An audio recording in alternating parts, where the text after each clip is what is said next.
Até 2014, nós vivíamos um período bom no nosso país. Um período onde era fácil, de uma certa forma, a gente trocar de carro, a gente trocar de celular, a gente fazer viagens bacanas. Era um período onde o crédito estava muito fácil, onde, de uma certa maneira, a gente conseguia enfrentar ou passar por qualquer dificuldade. O problema é que de 2014 é que 2015 chegou. E com 2015 a gente sentiu aquela marola que vinha já há algum tempo atrás, sendo dita que era uma pequena marola, chegou como um tsunami e destruiu um monte de coisas. O índice de desemprego aumentou bastante, porque os negócios começaram a tornar-se cada vez mais difíceis de se concretizar, o dólar estourou, o crédito se tornou mais difícil, o endividamento veio e o que aconteceu foi, nós passamos um 2015 bastante difícil. A grande característica disso tudo é que todas as vezes que eu lido com uma família, e a família tem problema entre eles, e o problema muitas vezes é que o marido e a esposa não estão bem, não estão tão afinados, não estão tão em dia, mas a coisa vai caminhando de um jeito que eles sobrevivem. Mas quando tira o dinheiro, é muito difícil a família sobreviver. Parece que até a ruga da mulher se tornou mais acentuada, a barriga do homem se tornou maior, a vontade de conviver um com o outro se tornou cada vez pior, e a família que estava estruturada, ela acaba se desestruturando, porque o dinheiro sacado da família, saca-se a paz, saca-se a harmonia, saca-se a vontade, inclusive, de perseverar e de continuar juntos. Por isso que a Bíblia trata tanto do tema dinheiro, e ele trata muito mais do que a salvação, porque ela entende, a Bíblia, que o dinheiro se torna um Deus para todos nós. O fato é que a partir da crise financeira, a gente começou a perceber que a igreja estava trazendo consigo algumas outras crises. Crises nos relacionamentos por causa da falta de dinheiro, mas também percebemos que existia uma imaturidade muito forte no cristão de verdadeiramente saber trabalhar ou utilizar do seu dinheiro à luz das Escrituras, porque a Bíblia diz assim: e conhecereis a verdade vos... Se a verdade nos liberta, por que é que existem tantos cristãos endividados e acorrentados a isso? Significa que talvez ainda não tenham conhecido a verdade como deveria ser explicado. Nós somos uma igreja que a gente não tem o hábito e o costume, vamos continuar não tendo o hábito e o costume de passar sacolinha e uma série de outras coisas, porque a gente não precisa fazer apelação. O que nós precisamos é de oração. Significa que o ano passado nós passamos no meio da crise, um ano apertado, mas pela graça de Deus terminamos o ano muito bem. Significa que o Deus continua soprando a nosso favor na nossa igreja. Mas isso não quer dizer que a gente não tenha que ensinar o povo da igreja a saber trabalhar com dinheiro à luz das Escrituras. Porque nós precisamos conhecer a verdade para que a verdade nos liberte. Baseado nessa visão da gente, nesse senso de necessidade e urgência de lidar com as famílias da nossa igreja que entraram em colapso por causa de um colapso financeiro, entendemos que era hora da gente trazer como é que se lida as finanças à luz das Escrituras. E a gente teve a preocupação de convidar o Laerte. Laerte é alguém que eu conheço há muitos anos, mas o que eu mais admiro no Laerte é que se tem alguém que eu posso dizer que aprendeu a viver financeiramente à luz das Escrituras, foi o Laerte. Muitos dos que estão sentados aqui já passaram na mão do Laerte e da Ana Márcia. Já aprenderam, ou pelo menos ouviram, como é que se lida financeiramente num momento de crise, foram pedir socorro e ele não empresta dinheiro, mas ele ajuda a solucionar ou encaixar, entrar nos trilhos, sempre à luz das Escrituras. Por isso, eu tenho o grande privilégio de apresentar para vocês, mas ao mesmo tempo é uma grande alegria, de estar trazendo o Laerte aqui, para que ele nos ensine a respeito da questão financeira e como é que Deus nos lida com isso. Por isso, Laerte, que seja um momento de grande alegria para você, de curtição mesmo e de aprendizado espiritual, mas mais do que isso, de realização, e também que o Espírito Santo de Deus venha sobre nós e haja de forma incrível para que nós possamos entender como é que se vive financeiramente à luz da Escritura, conhecendo a verdade e de forma livre. Por isso que Deus abençoe a todos nós e a você também. Obrigado, Amém. cara. Boa noite, irmãos. Graça e paz. Amém. Em função do momento que nós estamos passando, o pastor esteve conversando conosco para poder estar passando um período com vocês e trazendo o que a palavra de Deus diz a respeito disso. E uma das palavras que nós observamos do Gênesis até o Apocalipse é a figura da ovelha e do pastor.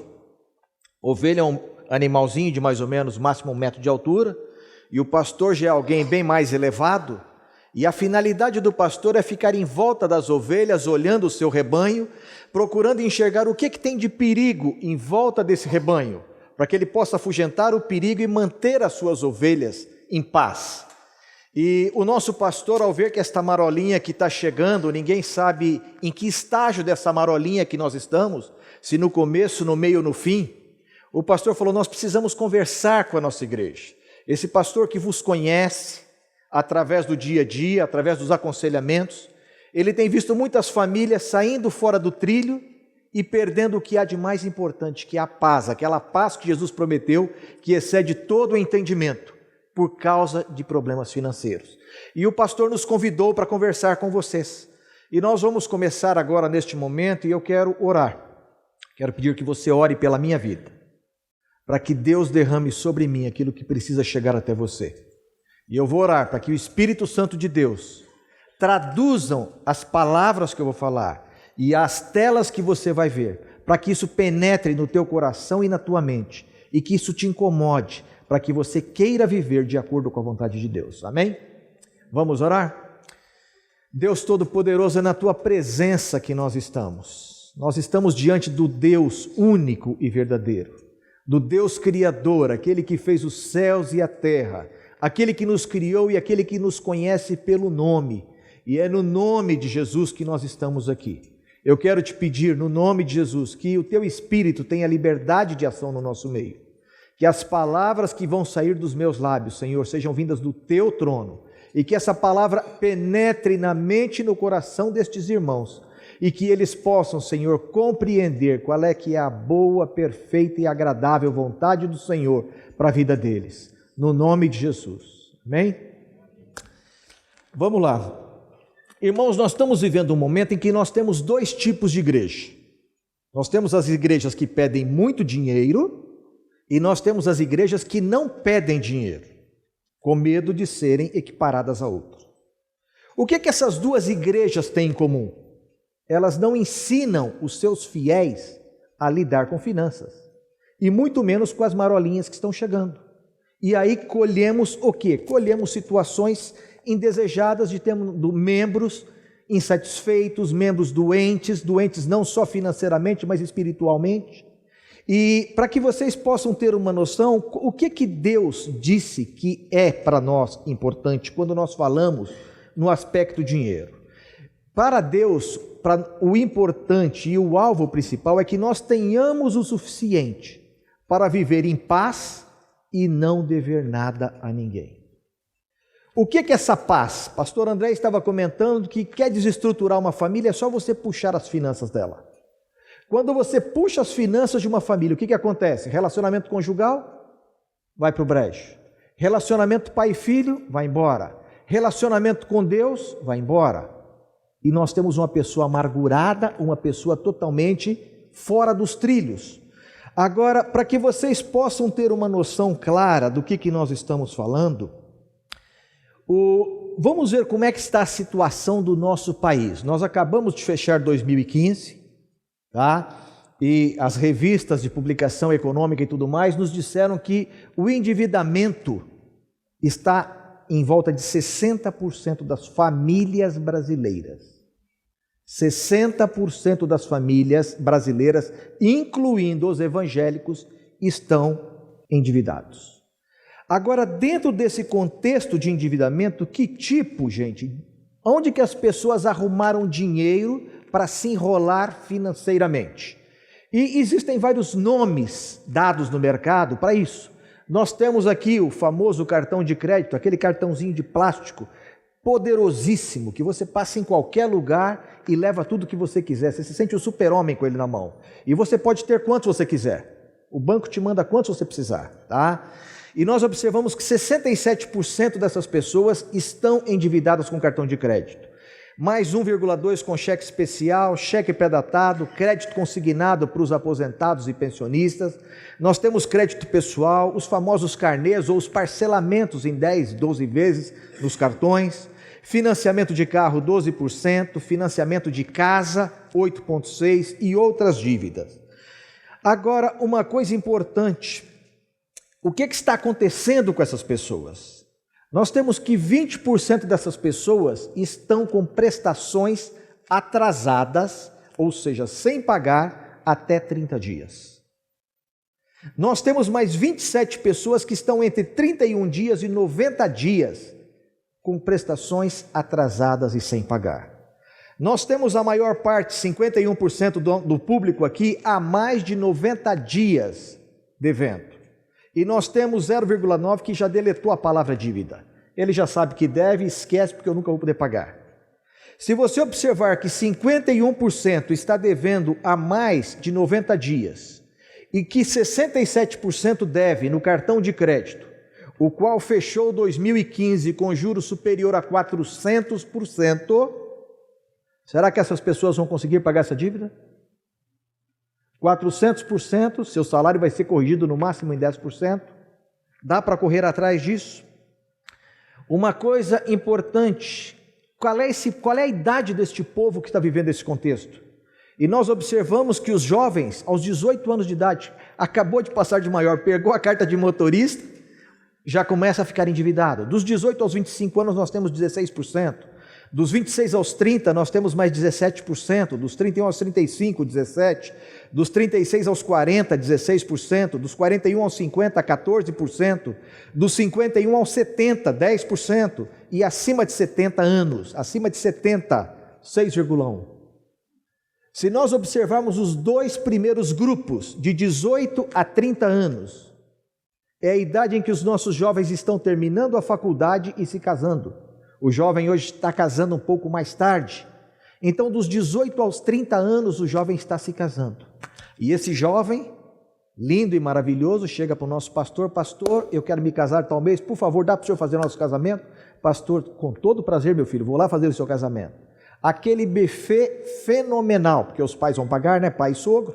Então, aquele buffet fenomenal, aquela despesa enorme.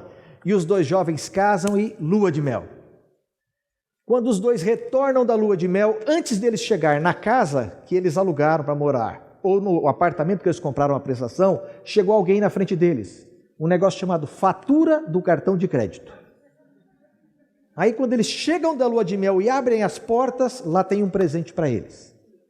Aí um olha para a cara do outro e ela diz o seguinte: escuta, o curso que eu queria fazer na faculdade era muito caro e meu pai não podia pagar. Então nós fizemos, meu pai fez para nós, um financiamento estudantil, e eu me formei e agora, mês que vem, começa a cair as contas. E eu tenho que pagar esse financiamento estudantil. Aí ela abre a bolsa e puxa um carnezinho daqui, outro dali, outro daqui, outro dali. Quando eles acabam de observar isso, estão em plena lua de mel, estão retornando. Eles observam que eles estão devendo esse tanto e só tem isso de entrada. Aí já começa aquele casamento maravilhoso. E surpreende o nosso pastor quando depois de 30, 60, 90 dias chega um casal na sala dele com crise conjugal. O que está acontecendo? Não tem nada a ver com casamento, é que eles namoraram 4 anos e nunca conversaram sobre dinheiro. E os dois vêm para cá com isto. E os pais, quando dão um para o outro de presente, lavam as mãos e falam: vão embora, meus filhos, Deus que vos abençoe. E vocês agora precisam começar uma vida a dois. E como vocês estão começando essa vida a dois? Uma outra coisa que me chamou muita atenção nessa pesquisa que foi feita e que nós tivemos acesso, foi com relação aos idosos acima de 70 anos. O SPC divulgou o seguinte: o número de consumidores entre 65 e 94 anos com dívidas atrasadas aumentou 8,56% em agosto de 2015. De 65 a 94 anos. Quem é este público de 65 a 94 anos que está ficando endividado? Sabe quem é? O teu pai, a tua mãe, o meu pai e a minha mãe. Por que eles estão ficando endividados? É para eles comprar alguma coisa ou para ajudar os filhos a sair do buraco? Então, irmãos, esse é o cenário em que o nosso país está envolvido. E nós fizemos aqui uma pesquisa e trouxemos para vocês algumas curiosidades. Quem é um pouquinho mais rodado lembra? Quando eu chegava para alguém e falava: por favor, vai para mim em São Paulo, em tal lugar assim assado, a pessoa pegava um guia, tá? A pessoa pegava um guia que parecia uma Bíblia, e ali você tinha o nome de todas as ruas. Você ficava meia hora para achar o nome da rua, depois mais meia hora programando a rota para você chegar até aquele lugar. Aí a evolução chegou, um tal de GPS, um negocinho maravilhoso que você liga lá e ele já... Só que ele custava caro, então nem todo mundo tinha. Então o que acontece?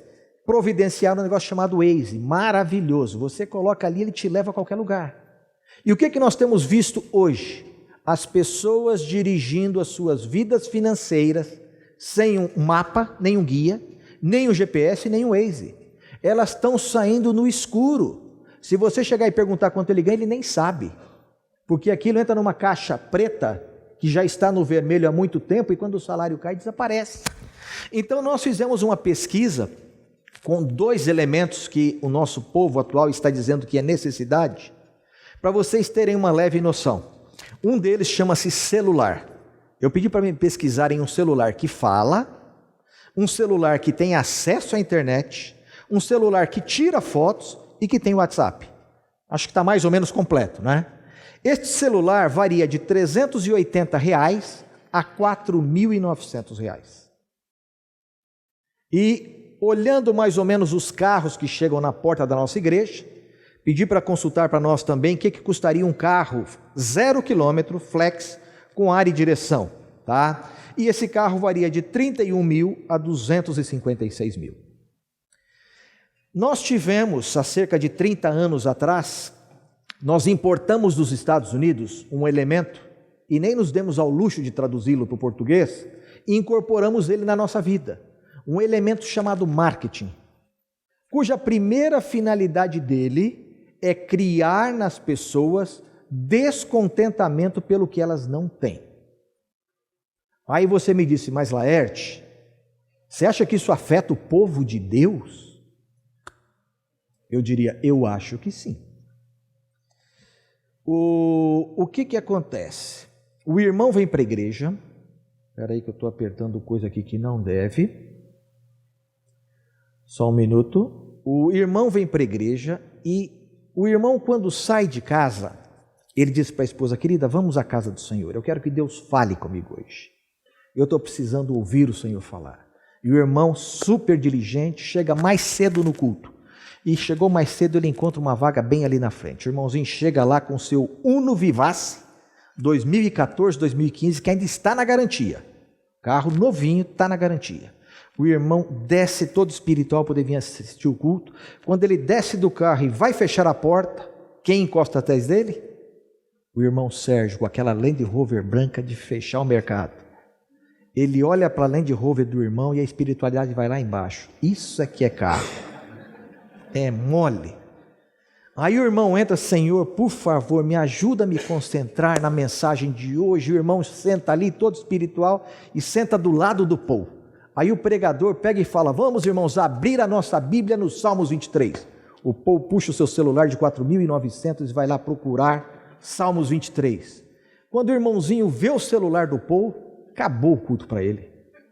ele se sente tão lá embaixo que ele foi embora espiritualmente. Acabou, irmão. Vai ficar só o corpo aqui, o espírito já foi embora. Aí o irmão pega e o pastor fala, nada mais penetra no ouvido dele. Acaba o culto, o irmãozinho sai pelo corredor, quando chega ali embaixo, ele encontra com o Anselmo. Oi, querido, como você está? Quanto tempo que eu não te vejo? Vamos em casa amanhã comer uma pizza comigo? E o irmãozinho topa. Na segunda-feira chega o irmão na casa do Anselmo, aquela casinha de 500 metros quadrados para 2 pessoas. Quando o irmão vê isso, e ele só tem uma casinha de 200 metros, ele entra e come aquela pizza, nem faz bem para ele, de tão, sabe? Porque a casa do Anselmo tem 500, a dele só tem 200. Aí esse irmão volta assim, Deus não me abençoa, Deus não me ama, eu sou o pior de todos. Agora, irmão, sabe o que aconteceu? O vírus do marketing, do descontentamento, atingiu essa pessoa. E essa pessoa, o que acontece com ela? Essa pessoa passou por um processo em que Paulo chama isso de vírus, tá? De obras da carne. Isso chama-se inveja. E Paulo alerta, aqueles que são dominados por isso não herdarão o reino de Deus. Tá? Então, uma observação para nós. Nós temos que estar com os nossos olhos sempre focados no Senhor. De volta e meia, o pastor André chega para nós, algumas pessoas nos aconselhamentos, estão bem fora dos trilhos financeiramente, e o pastor nos pede se a gente pode atender a pessoa. Aí, tudo bem, pastor, pode mandar. O pastor nos apresenta o casal aqui na igreja, e eu chego para o casal e digo o seguinte: por favor, então essa semana você me faz uma relação de quanto vocês ganham e me faça uma relação de quanto vocês gastam. Agora, por favor, sente junto, porque embora eles moram na mesma casa, um não sabe quanto o outro ganha e nem quanto eles gastam, mas por favor, faça isso. E o casal gentilmente nos obedece, e na semana seguinte o casal nos procura e me traz isso aqui, tá? O quadro da esquerda é o quanto ele ganha, e o quadro da direita é as necessidades e os desejos dele, é o quanto ele precisa para viver. Quando eu bato o olho nesse quadro, eu me lembro da lei da física e acho que o negócio é meio difícil, né? Mas como nós somos espirituais, eu convido o pastor André, pego o pastor Israel, Renan, e pego também todos os pastores, e lembro lá do nosso amigo Riscado, que é o nosso grande pai da fé aqui, o nosso Abraão, e vamos orar por 7 dias para ver se nós conseguimos encaixar essas saídas dentro dessa entrada. No final de 7 dias, o que vocês acham? Conseguimos? Esse irmão vai embora da igreja, sabe por quê? A nossa oração é fraca. Essa igreja não tem poder. Aí ele vai embora. Quando ele chega em casa, ele liga a televisão. E ele ouve o quê? Na nossa igreja, a caixa grande consegue entrar na pequena. Venha na nossa igreja que a gente consegue. Aí o irmãozinho vai para essa igreja. Quando ele, só você fazer uma campanha de 7 sextas-feiras que está resolvido.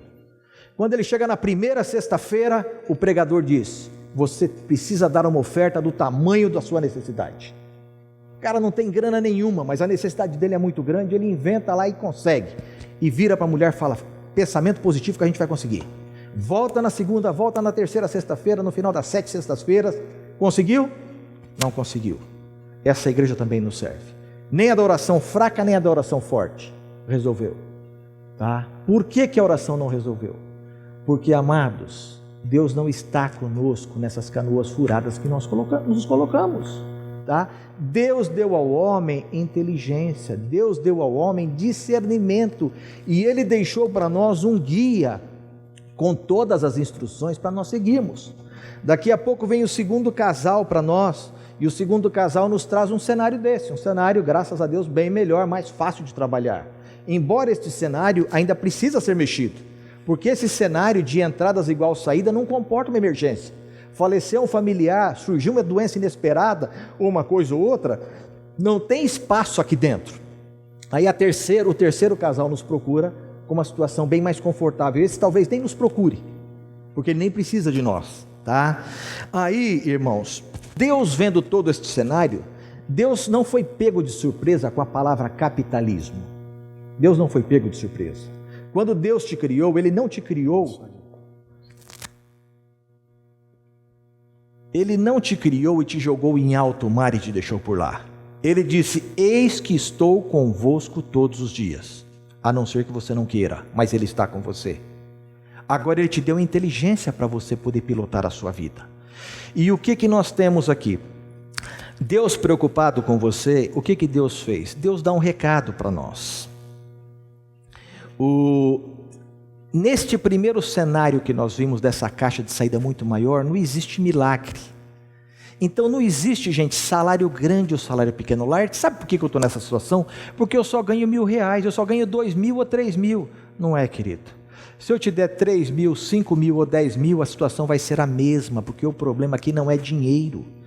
E Deus fala para Lucas, nos dá abrir um pouco o horizonte para nós. E no segundo, vamos começar pelo segundo versículo. Em Lucas diz o seguinte: se vocês não forem dignos de confiança em lidar com as riquezas deste mundo ímpio, quem lhes confiará as verdadeiras riquezas? Quem é fiel no pouco, também é fiel no muito. Quem é desonesto no pouco, também é desonesto no muito. Gente, não existe salário grande e salário pequeno. Existe salário bem administrado e salário mal administrado. Nós podemos encontrar uma família vivendo com R$1.000 na paz. Você chega lá, uma alegria, tem alimento, tem de tudo. Eu vou numa casa que ganha 5 ou 10 ou 30 e você chega lá, é aquele caos total, tá? O que nós temos depois? Deus manda um recado para nós. Deus manda um recado para nós dizendo o seguinte: pois nada trouxemos para este mundo e dele nada levaremos. Quem veio para esse mundo aqui já de carro? Quem já veio para esse mundo com uma calça marca X ou Y, tá? Por isso, tendo o que comer e com que vestir-nos, estejamos satisfeitos. O que é satisfação para Deus? Quando nós devemos estar satisfeitos?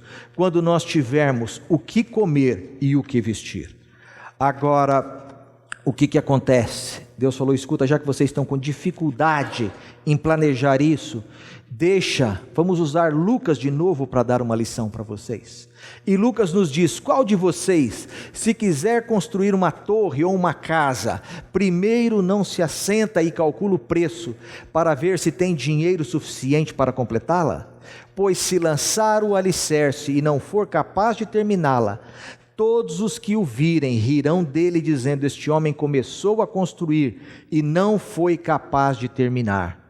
Depois, qual rei que, pretendendo sair à guerra contra outro rei, primeiro não se assenta e pensa se com 10.000 homens é capaz de enfrentar aquele que vem contra ele com 20.000? Se não for capaz, enviará uma delegação enquanto o outro ainda está longe e pedirá um acordo de paz. Nós estamos hoje encerrando a segunda semana do ano de 2016. E a minha pergunta é, tanto para os casados quanto para os solteiros: quantos de vocês já sentaram para colocar no papel aonde vocês querem chegar em dezembro de 2016?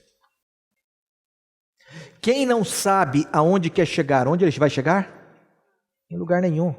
Tinha um ditado em São Paulo que dizia: até ônibus, de graça até ônibus errado, né? Eu não quero ônibus errado nunca, eu só quero ônibus certo. E nós estamos vendo um monte de irmãos já quase entrando em fevereiro, sem saber o que vai ser 2016. Independentemente da marola ou do tsunami, as contas vão continuar chegando na sua casa. Com emprego ou sem emprego, as coisas vão continuar acontecendo. A única coisa que é imutável é o nosso Deus. Ele está no trono, e se você buscar Ele de todo o coração, Ele vai te ouvir e vai te responder. Agora não adianta ficar murmurando de Dilma, de A, de B, de C, de partido A ou Z. O nosso problema não está em homens, o nosso problema está na falta do temor do Senhor. Se nós buscarmos o Senhor de todo o nosso coração, independentemente do tsunami, nós vamos sair vivos em dezembro de 2016. Se você ainda não fez essa lição de casa, pare esta semana, não sozinho, se você é casado, com o teu cônjuge, porque vocês são dois, e tracem o que nós queremos para 2016. Quais medidas nós precisamos tomar nas nossas vidas se houver uma tempestade, se surgir um desemprego? Eu e o André, nós viemos de uma igreja em São Paulo em que o nosso pastor sempre defendeu: um casal precisa ter entre 3 a 6 meses de poupança para suportar crises. Se o desemprego bater na sua porta, não sei se já bateu, mas se bater na tua porta nesse ano de 2016, você está preparado para enfrentá-lo? Então, irmãos, é muito importante para nós planejar, saber onde nós queremos ir. E Deus, diante disso tudo, diz o seguinte: deixa eu mostrar para vocês um caso prático de alguém que me ouviu, povo. E o que aconteceu com ele? Nós tivemos lá atrás um rei chamado Salomão, e o Salomão chegou para o Senhor, e Deus disse para ele: Salomão, me peça o que você quiser que eu vou te dar. Me peça o que você quiser que eu vou te dar. E Deus respondeu para Salomão: Salomão respondeu: tu foste muito bondoso para com meu pai Davi e me fizeste rei em seu lugar. Agora, Senhor Deus, que se confirme a tua promessa a meu pai Davi, pois me fizeste rei sobre um povo tão numeroso quanto o pó da terra. Dá-me sabedoria e conhecimento para que eu possa liderar esta nação, pois quem pode governar este teu grande povo? Disse Deus a Salomão: já que este é o desejo do seu coração, e você não me pediu riquezas, nem bens, nem honra, nem a morte dos seus inimigos, nem vida longa, mas sabedoria e conhecimento para governar o meu povo, sobre o qual eu te fiz rei, você receberá o que pediu. E além do mais, eu vou te dar também riquezas, bens, honra como nenhum outro rei antes de você teve, e nenhum outro depois de você terá. Irmãos, uma coisa que nós observamos aqui: o que você pediria para Deus se Ele chegasse para você neste momento e falasse: me pede o que você quer? O Deus de Salomão está aqui. Você crê nisso? Amém? O Deus de Salomão está aqui. E o Deus de Salomão está te dizendo: me peça o que você quiser e eu vou te dar. O que Salomão pediu para Deus? Sabedoria e conhecimento. O que eu te recomendo: dobre o seu joelho, invista o seu tempo e peça para o Senhor, tá? Ao invés de procurar o pastor e nos fazer ficar orando uma semana aqui, invista uma semana, um mês da sua vida, lendo a palavra de Deus, pedindo sabedoria do Senhor e pedindo: Deus, me ajude a colocar o trem nos trilhos novamente, para que eu possa viver aquela vida em abundância que o Senhor prometeu para nós, tá? E os americanos são muito ricos e gostam muito de pesquisas, e as pesquisas deles nos ajudam muito no nosso dia a dia. E um determinado americano pegou lá um grupo de 100 pessoas, independentemente de religião e de credo, e colocou 100 numa sala e deu 20 mil reais para cada um e falou: pode gastar como você quiser. No final de um ano, esse cidadão chamou todas essas 100 pessoas e falou: vamos conversar um pouquinho. Como é que está a sua situação? 80 delas não tinham mais um centavo. 16 delas tinham entre 20.600 e 21 mil reais. 4 delas tinham entre 40 mil reais e 2 milhões de reais. Qual que é o resultado? Qual que é o segredo disso aqui tudo? Qual que é a conclusão? 80 pessoas só sabem gastar. É um saco sem fundo. Não tem salário que comporta. Você pode dar 1.000, 2.000, 3.000, 10.000, ele vai torrar. 16 pessoas sabem poupar, elas sabem somar, guardar para o amanhã. E 4 pessoas sabem multiplicar o dinheiro. Qual é que é o segredo dessas 4 pessoas aqui que sabem multiplicar? Primeiro de tudo, gente, essas pessoas, antes de receber o salário, elas já têm planejado o que elas vão fazer com o salário. Não tem aquela conta no vermelho que quando a empresa deposita já desaparece. Essas 4 pessoas, elas já têm em mente o que elas vão fazer com o dinheiro. Segundo ponto, elas mantêm o olho no planejamento, tá? E na visão delas. Em 2016 eu quero chegar ali. Essa pessoa pode se dar ao luxo de ir no shopping em Iguatemi tomar um café, passar em frente todas as lojas que está com 50%, 70% e quase 100% de promoção e não comprar nada, e só tomar o cafezinho. O nosso povo ainda crê em Papai Noel. Eu estava comentando: entre numa loja dessas que está escrito 70% de promoção e pergunte ao vendedor: moço, que dia que começou essa promoção? Dia 1º de janeiro. Por favor, me mostre uma nota do dia 30 para mim ver se esse produto estava 70% mais caro. Existe isso? Mas daí o nosso cônjuge, e às vezes até o marido, chega em casa e fala: querida ou querido, nem te conto, fiz um negoção da China, comprei essa camiseta aqui com 70% de desconto. Ele não precisava da camiseta, porque ele já tem 30 em casa e a semana só tem 7 dias. Mas ele fez um negócio da China. Ele trouxe algo a mais, porque estava em promoção. Tá? Ainda acredita em Papai Noel. Terceiro ponto, investe o seu dinheiro em coisas que multiplicam. O cidadão é um pedreiro. O que impede ele de ser um mestre de obras? Ele é um mestre de obras. O que impede ele de ser um engenheiro? Ela é uma enfermeira comum. O que impede ela de ser uma enfermeira de nível superior? O que impede uma enfermeira de nível superior ser um médico?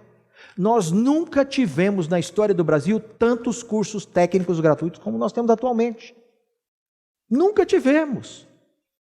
Mas nunca tivemos tão poucos alunos lá dentro como nós temos hoje. Tá? Uma outra coisa, investimento em estudo é o que há de mais importante, gente. Aí comprei um carro lindo, R$200 mil, legal. Daqui 6 meses você vende ele por quanto? R$100 mil. Tá? Estarem cientes de que a economia oscila e a vida tem altos e baixos, desemprego, emergência, etc. Quando alguém chega e diz, perdi o emprego, o que significa isso? Essa palavra é muito vaga. Quando essa pessoa diz que perdeu o emprego, ela simplesmente perdeu o dinheiro, o salário, ela perdeu o convênio médico de toda a família, ela perdeu o seguro de vida, ela perdeu o seu vale-refeição, o seu vale-alimentação, o seu vale quase tudo. De acordo com o cargo, ela perdeu o celular, perdeu o carro, perdeu a casa alugada e às vezes a escola dos filhos, de acordo com a empresa. E a empresa é generosa, ela te deixa ficar 90 dias com o carro e com a escola dos filhos, depois de 90 dias, tchau. Então, o perder o emprego é muito mais do que a palavra desemprego. É um caos generalizado que vai entrar numa casa. E se essa casa não estiver preparada, é inevitável os conflitos que virão. E Salomão, para completar, ele diz o seguinte: os pais deixam herança para pelo menos 2 gerações, ou seja, o pai deve deixar herança para o filho e para o neto. E Salomão, o que acontece? Ele diz o seguinte: se você quiser, pai, complicar o casamento do seu filho, é só você precisar que ele te ajude financeiramente, depois de casado. A sua nora está toda desejosa de comprar um sapato para ir no casamento da fulaninha do trabalho dela e você diz que você não pode dar o dinheiro porque você tem que ajudar a mamãe ou o papai nas despesas do mês. Como é que essa norinha vai ficar? O Deus de Salomão está aqui conosco e está te dizendo, pede o que você quer. Só que Salomão nos exorta em Eclesiastes dizendo o seguinte: quando você fizer um voto, cumpra-o sem demora, pois os tolos desagradam a Deus. Cumpra o seu voto. É melhor não fazer voto do que fazer e não cumprir. Esse pessoal decidiu dar uma funilada nessa pesquisa para verificar quem era mais bem sucedido financeiramente, se os judeus ou os cristãos. Vamos pegar só o povo que teme a Deus aqui. Então pegaram só os judeus e os cristãos. E no que ele foi fazer essa pesquisa, ele ficou surpreendido. Não sei por que os judeus são mais ricos do que os cristãos. Por que os judeus... Aí foi conversar com os rabinos e com os mestres da lei. Por que os cristãos, os judeus são mais ricos do que os cristãos? E a primeira resposta foi o seguinte: os cristãos tendem a viver conforme o Novo Testamento, ao passo que os judeus vivem conforme o Velho Testamento. E a maioria dos princípios financeiros estão no Velho Testamento. Os judeus creem nesses princípios e vivem neles, enquanto os cristãos ignoram por estarem no Velho Testamento. A fidelidade a esses princípios é o que traz a prosperidade. Muitos cristãos pensam que podem violar os princípios básicos da palavra de Deus, descritos na Bíblia, e que depois serão perdoados pela graça por meio de Cristo. Vamos pegar um exemplo simples. Se eu perguntar aqui, não precisa levantar a mão, quantos de vocês aqui têm um carnezinho em casa ou tem uma compra parcelada em 10, 12 vezes aqui? Provérbios diz que nós não devemos dever nada a ninguém. Nada a ninguém. Observe aqui, o rico domina sobre o pobre. Novidade para alguém? Quem toma emprestado é escravo de quem empresta. Vemos com muita frequência esse princípio sendo quebrado pelos cristãos. E certamente as consequências virão. Sabe quem é esse rico que está emprestando para você? É o judeu que é o dono da financeira. É o dono do banco. Ele domina porque você quer ser dominado. Mas o Senhor nos exorta, não tem esse peso da escravidão. Você consegue imaginar um cidadão trabalhando como empregado, desesperado no momento de crise que nós estamos, quando o chefe chama, até a espinha gela, porque ele sabe que em casa ele tem 200 carnezinhos para poder pagar isso e aquilo, e o chefe chega e fala, nós estamos em crise e a partir de amanhã você não precisa vir mais. Como é que esse moço vai para casa? Como é que ele chega em casa e dá essa notícia para a esposa e para os filhos? Irmãos, nós não estamos isentos de crises. Deus disse que estaria conosco. E no Salmos 23 ele diz, ainda que eu ande pelo vale da sombra da morte, não temerei mal nenhum, porque tu estás comigo. Ainda que eu ande, você pode e vai andar no decorrer da tua vida pelo vale da sombra da morte. Lutas virão, desemprego, enfermidade, filhos, tanta coisa nós estamos expostos. Pelo fato de nós sermos salvos, nós não temos uma redoma de vidro que nos proteja de tudo. Quantas pessoas aqui já perderam emprego? Quantas pessoas aqui nós temos enfermos hoje? Mas eu orava. Sim, irmãos, nós não estamos isentos das sequelas deste mundo. Você está vivendo uma vida de liberdade ou de escravidão? Há cerca de 2.500 anos atrás, o profeta Oséias escreveu um texto muito prático para o nosso dia de hoje. Ele diz o seguinte, o meu povo está sendo destruído por falta de conhecimento. Não foi por falta de dinheiro, foi? E o nosso povo hoje está sendo oprimido por falta de conhecimento ou de dinheiro? Conhecimento. O nosso ponto de partida não é o dinheiro, mas é o conhecimento. Conhecimento a quê? A palavra de Deus. Se você pegar do Gênesis ao Apocalipse, você vai achar Deus nos instruindo sobre isso. Jesus deixou mais instruções sobre dinheiro do que parábolas que ele falou. Só que muitas vezes nós lemos e não observamos. O ensino dos judeus para nós aqui, os princípios deles que eles passam para os filhos. A primeira coisa, como é que eles ensinam os filhos? Aqui nas nossas escolas, não importa que você fez administração ou economia, está cheio de diretor financeiro, controle e tudo mais, que ele é um bom profissional na empresa, mas em casa muitas vezes deixa a desejar. O que os judeus ensinam para os filhos e que nós precisamos ensinar para os nossos filhos? Primeiro de tudo, 10% deve ser destinado ao dízimo. Isto é um teste de Deus para ver se você sabe lidar com o dinheiro que não lhe pertence. Uma colocação, nós temos uma revista nos Estados Unidos chamada Forbes. Essa revista lista o nome dos 500 homens mais ricos do mundo. Deus não precisa nem do seu dinheiro e nem do meu. Claro? Se Deus precisasse de dinheiro, Ele converteria esses 500 homens e o problema estaria resolvido. Do planeta Terra. Deus não precisa nem do seu nem do meu dinheiro. O que Deus quer ver é se você é fiel, se você é obediente. Quando Deus te dá saúde, quando Deus te dá um emprego, Ele disse, 10% é meu, me devolva. 10% o judeu ensina para o filho a dar isso, destinar a ofertas, ajudar pessoas que necessitam de misericórdia, acidentes, doenças. Quantas pessoas estão sentadas do seu lado que muitas vezes estão desempregados, estão enfermos, e nós sabemos que alguns tipos de enfermidade, quando assola uma família, certamente remédios muito caros virão e vai estourar o orçamento dessa pessoa. Você não poderia passar do lado dela e colocar uma ofertinha no bolso dela? Mas eu não tenho próximo, eu sou o próximo de mim mesmo, tá? 10% economizar para guardar para compras futuras de objetos mais caros ou despesas inesperadas. 20% investimentos, usar esse dinheiro para comprar algo que vai aumentar o valor e essa diferença se chama lucro. E 50% para você gastar, para você comprar as coisas que você precisa para sobreviver. É possível? É. Só que o ajuste tem que ser feito muito forte. Nós temos que ser vacinados contra o vírus do marketing. Nós temos que voltar para a palavra do Senhor e falar, Senhor, eu quero que aquela paz que excede todo entendimento habite na minha vida. Eu não quero ver o que o meu irmão diz do meu carro, da minha casa, ou disso, daquilo. Eu quero viver dentro da tua palavra. E para poder clarear um pouco aqui, às vezes as pessoas ficam um pouco em dúvidas, o que é dízimo e o que é oferta? Vamos lá. O dízimo ele é devolvido, ele não é seu, ele é devolvido para Deus. E uma coisa, ele é obrigatório, ele já é definido, é 10%. Não tem que questionar, ele é 10%, ele é do Senhor, ele é devolvido. E tem mais, Deus não te deu alternativas com relação ao dízimo. Não, pastor André, esse mês eu não dei, sabe por quê? É que eu fui lá na capela e vi umas famílias necessitadas, então eu fui lá e comprei 100 cestas básicas e levei. Deus não te autorizou a mexer com o que é dele.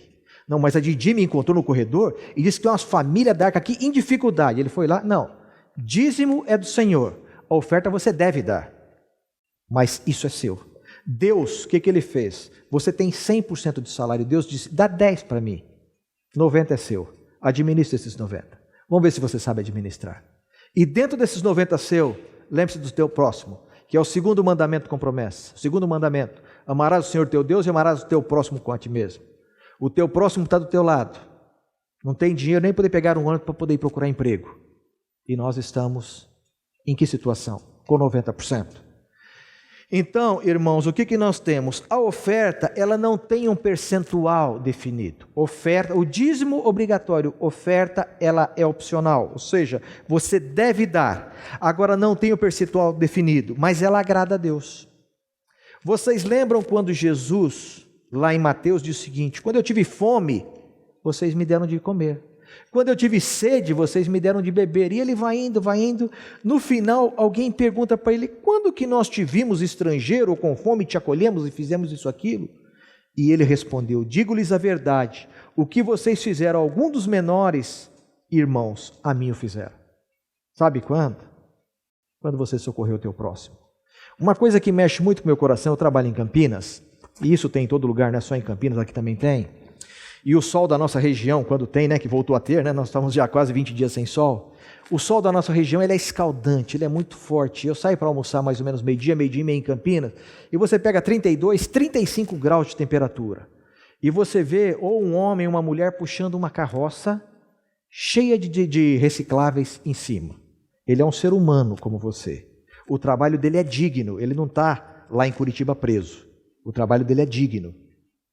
Esse cidadão, você sabe quanto pesa aquela carroça?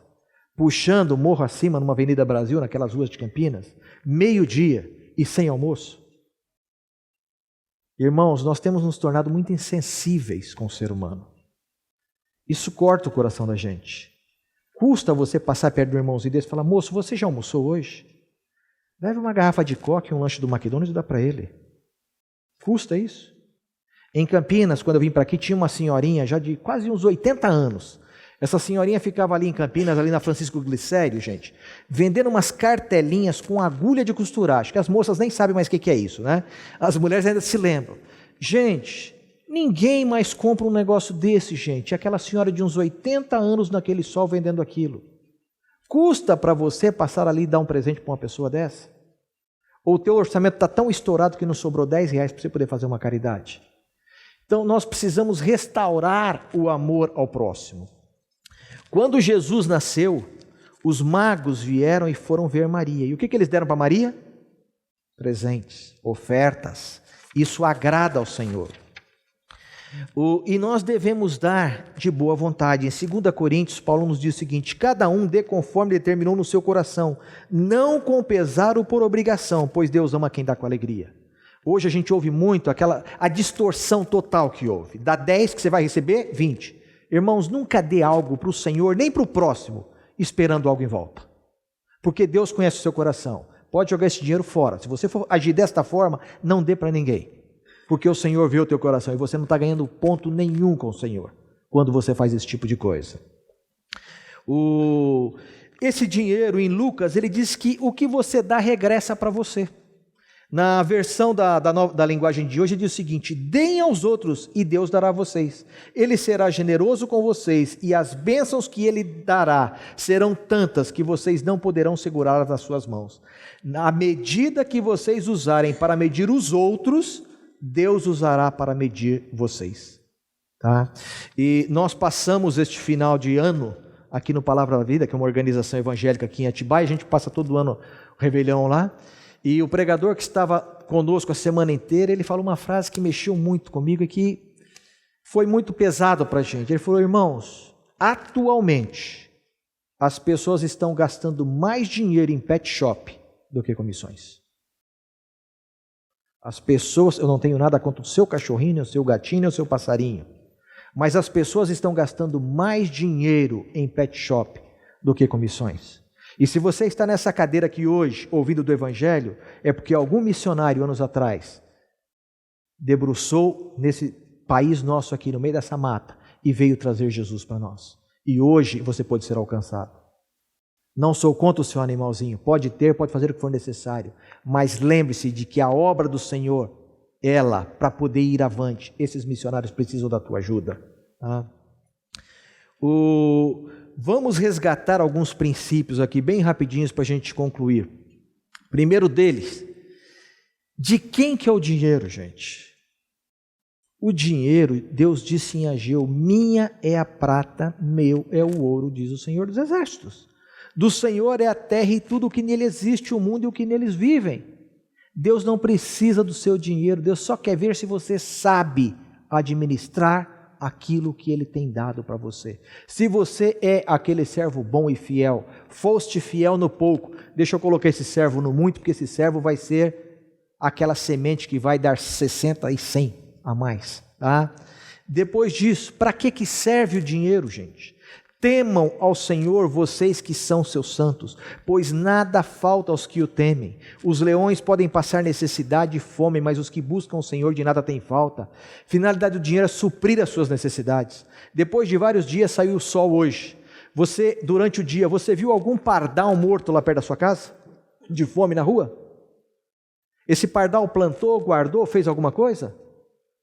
O Deus desse pardal é o seu Deus. E Ele diz que não vai deixar você passar necessidade, se você ouvir e viver a palavra dEle. O Malaquias, ele é mais claro ainda. Trazei todos os dízimos à casa do tesouro, para que haja mantimento na minha casa, e depois fazei prova de mim, diz o Senhor dos Exércitos, se eu não vos abrir as janelas do céu e derramar sobre vós uma bênção tal, até que não haja lugar suficiente para recolher-se. E por causa de vocês, da fidelidade de vocês em trazer os dízimos à casa do Senhor, tá? Eu repreenderei o devorador, e ele não destruirá os frutos da vossa terra, e a vossa vide no campo não será estéril, diz o Senhor dos Exércitos. O que Deus quer nos mostrar com isso, irmãos? A fidelidade. Deus não precisa do que é nosso. Deus é Pai. E o que um pai espera de um filho? Você que tem um filho, é que o seu filho cresça saudável, que o seu filho decole na vida, que o seu filho seja um exemplo.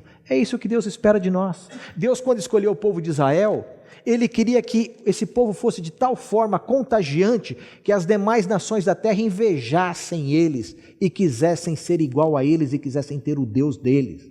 Nós somos este povo, nós somos o sal da terra e a luz do mundo. E quantas vezes o telefone da sua casa toca e você tem que falar para o filho ou para a empregada, diga que eu não estou em casa porque é uma empresa de cobrança cobrando.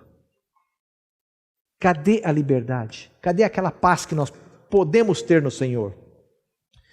O que leva, irmãos, as pessoas a entrar em dívida? Primeira coisa, nós temos o seguinte, nós temos necessidades e nós temos desejos. Deus disse que supriria as nossas necessidades. O desejo é seu. Se você tiver dinheiro sobrando, não tem problema. Só alguns exemplos aqui de desejo.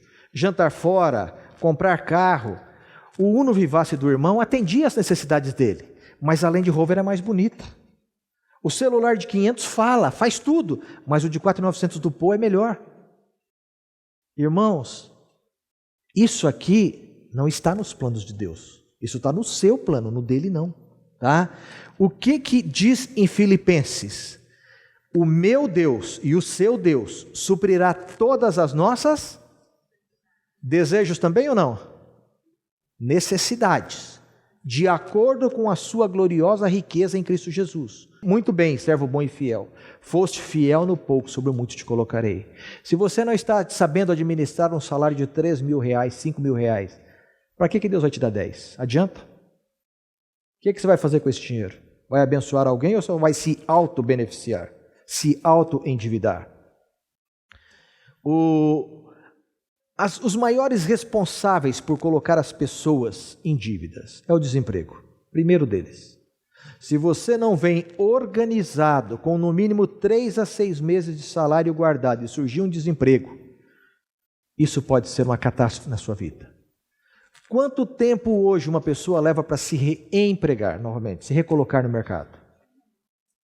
De acordo com a função, eu tenho um amigo, diretor financeiro de uma empresa, que fazem exatamente 13 meses agora que ele está desempregado. Diretor financeiro de uma grande multinacional. 13 meses. Cara bom, fala vários idiomas, fez Getúlio Vargas, fez tudo que você sonhar e imaginar. 13 meses desempregado. Que tamanho de poupança que precisa poder segurar uma família 1 ano? Na sua função, se você perder o emprego, quantos meses você acha que você vai levar? Com essa marolinha que está virando tsunami que ninguém sabe até onde vai. Descontrole nos gastos. Hoje de manhã eu comentei, eu não sei se alguém aqui ontem assistiu o noticiário da Record, da Bandeirantes. E nesse noticiário da Bandeirantes ontem, apareceu várias pessoas no Rio Grande do Sul dizendo que quando elas estão tristes ou quando elas estão deprimidas, elas vão para o shopping fazer compras. Fantástico. Então ela está deprimido, vai para o shopping fazer compra. Escuta, esse descontrole é quando o vírus do marketing te picou e você não tem domínio sobre ele. É quando a palavra promoção, é quando a palavra liquidação domina você. Quando você não sabe olhar. Eu estava perguntando hoje de manhã, quantos dias tem a semana? 7 dias. Vamos ser honestos. Quantas camisas você tem em casa? Quantas camisetas? Quantos sapatos? Quantas calças? Nós temos ou não temos mais do que o que nós precisamos? Ou só é o meu caso? Nós temos mais do que o que nós precisamos. Mas quando eu entro num lugar e eu vejo alguma coisa que brilha nos meus olhos, tá? Ser fiador.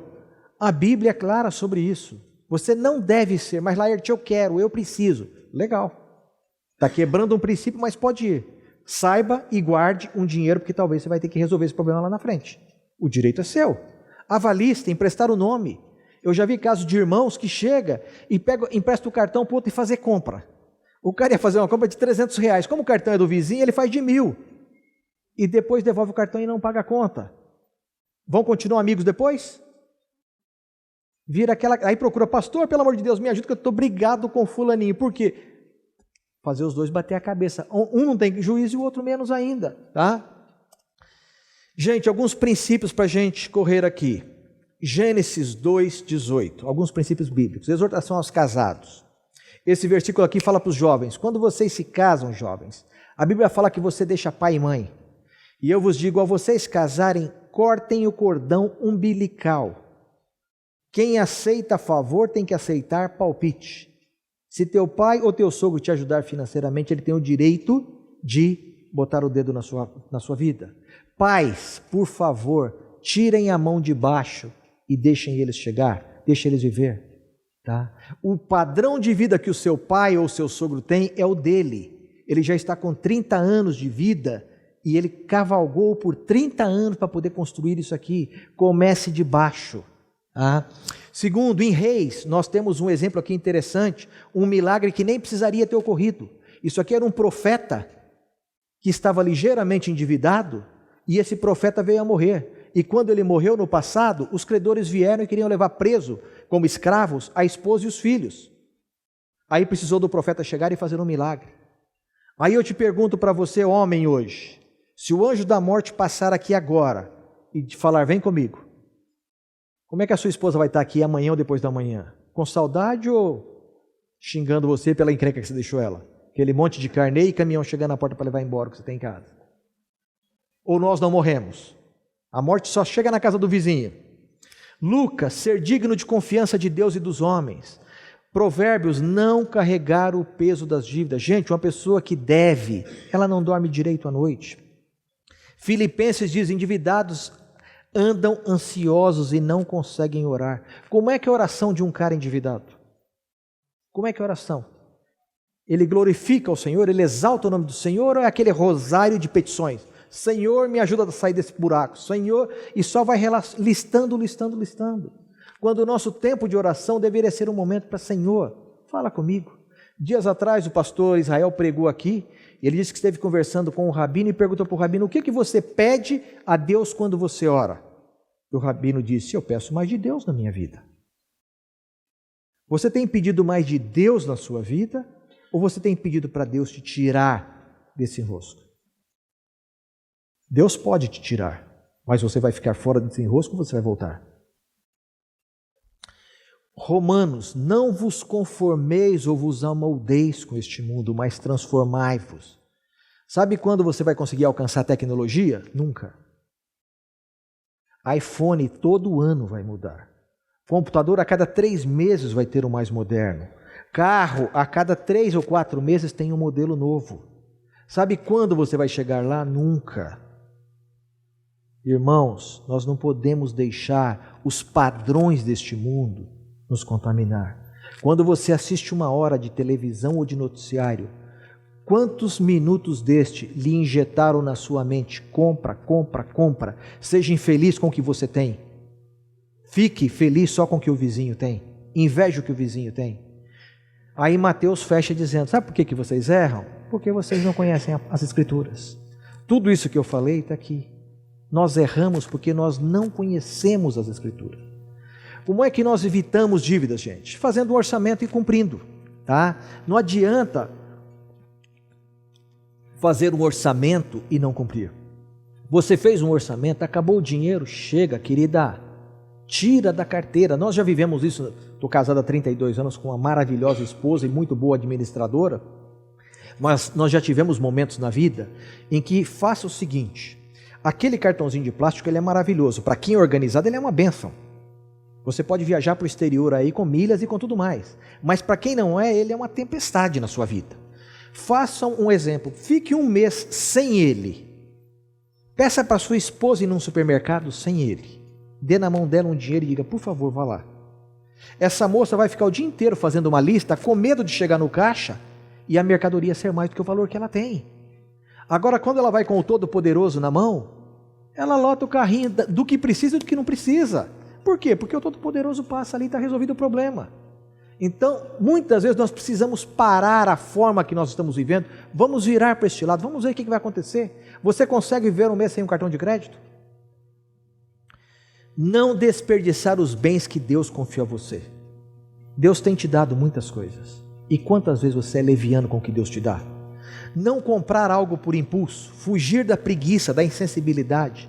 Almoçar fora é maravilhoso, toda esposa adora, principalmente no domingo, quando acaba o culto, você vai para almoçar fora. Só que se você não tem recurso, se não está na sua programação, isso vai estourar no final do mês.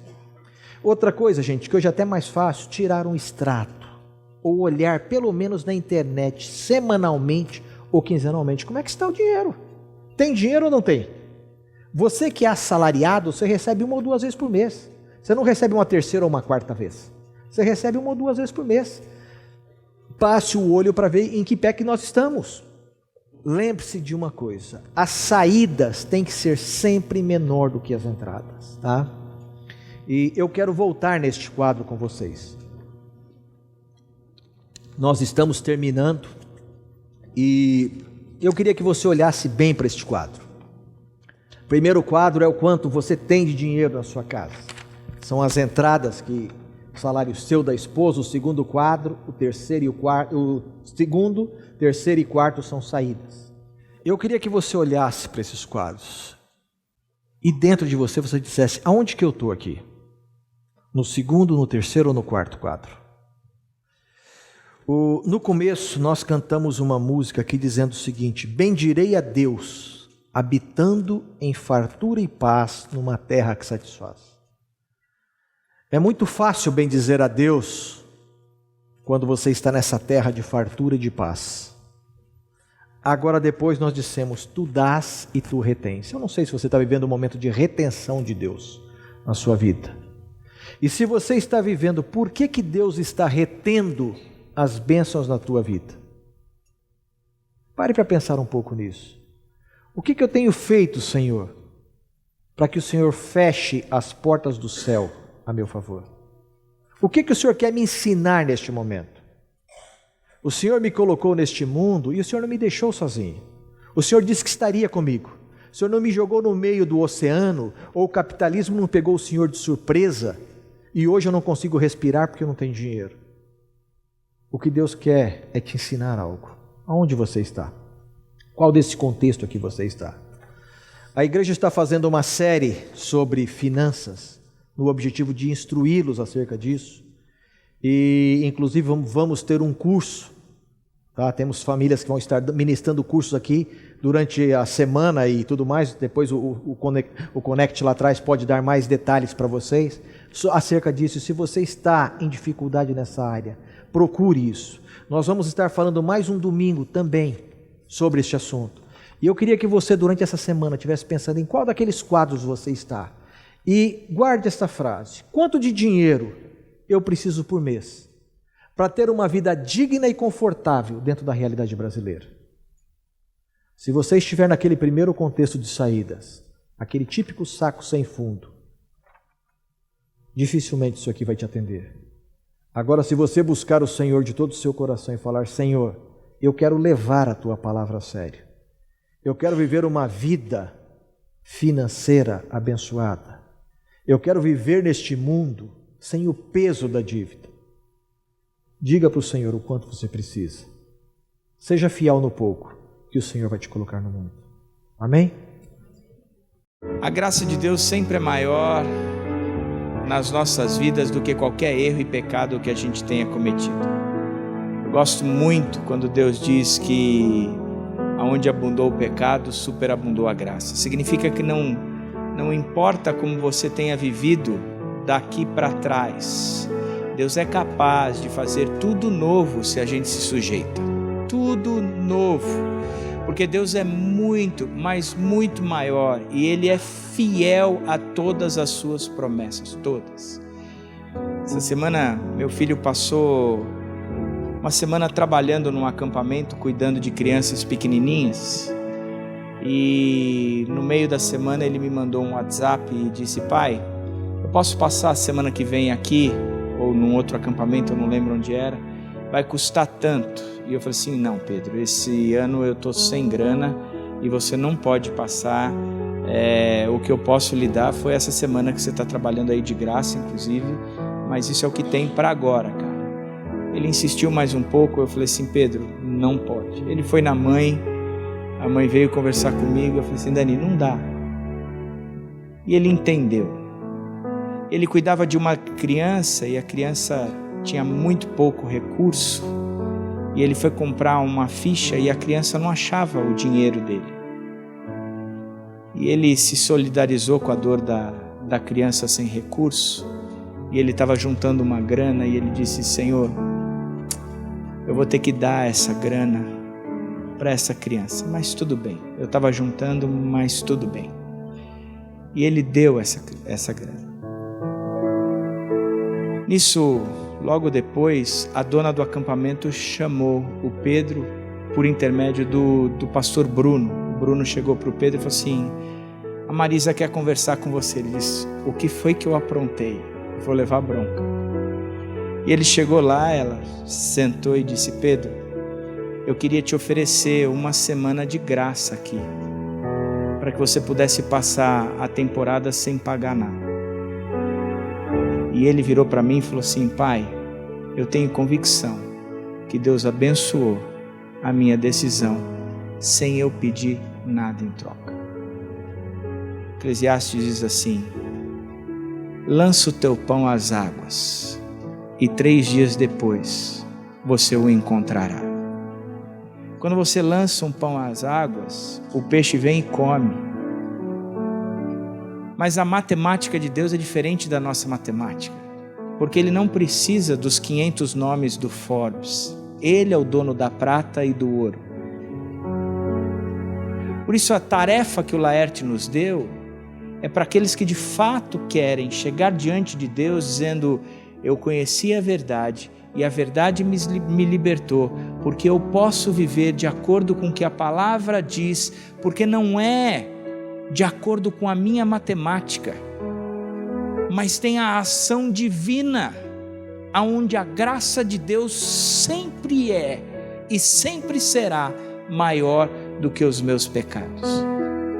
Isso não importa quantos anos você tenha, que talvez você tenha escutado o Laerte falar e você disse, já passou o tempo, não dá mais. Dá, porque onde abundou o pecado, superabundou a graça. Basta uma decisão no coração séria, de entrega e obediência, e Deus muda a história. Que Deus que nós temos. Abençoa-nos, Deus, com a compreensão da Tua palavra, de fazer como o judeu faz, de ensinar os nossos filhos, de educá-los de forma a depender do Senhor, mas numa vida simples, na vida que poupa, na vida que investe nos outros, na vida que não gera dívidas, na vida que multiplica. Oh Deus, parece um desafio grande, mas isso não tem a ver com finanças, isso tem a ver com fidelidade. Não tem a ver com dinheiro, tem a ver com compromisso. O compromisso que assumimos com o Senhor. Queremos te provar e ver as portas escancaradas dos céus, porque o Senhor não muda e continua sendo o mesmo Deus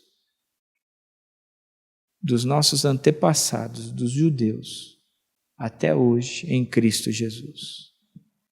Por isso, estamos aqui, diante do Senhor, reafirmando um compromisso de caminhar juntos, na expectativa de que o Senhor faça muito mais, para termos muito mais com que investir no reino. Muito obrigado pelo exemplo dado essa noite. Muito obrigado. E em nome do Senhor Jesus que oramos. Amém?